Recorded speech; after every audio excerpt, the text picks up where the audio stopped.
கண்கட்டு போன பின்பு தெய்வத்தை அறிஞ்சே எட்டத்தில் நின்னு துதிச்சே ஏங்கி நெஞ்சு கொதிச்சே கைவிட்டு போன செல்வம் மீண்டும் தான் வருமா காயங்கள் ஆறிவிடுமா காலம் மாறி வருமா இருண்ட வானம் வெளுக்குமா நெஞ்சுக்கு அமைதி கிடைக்குமா இருண்ட வானம் வெளுக்குமா நெஞ்சுக்கு அமைதி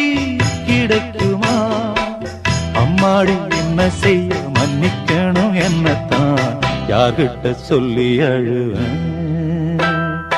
ராத்திரிக்கு கொஞ்சம் ஊத்திக்கிறேன் நொந்த மனச கொஞ்சம் தேத்திக்கிறேன் சொல்லாம தவி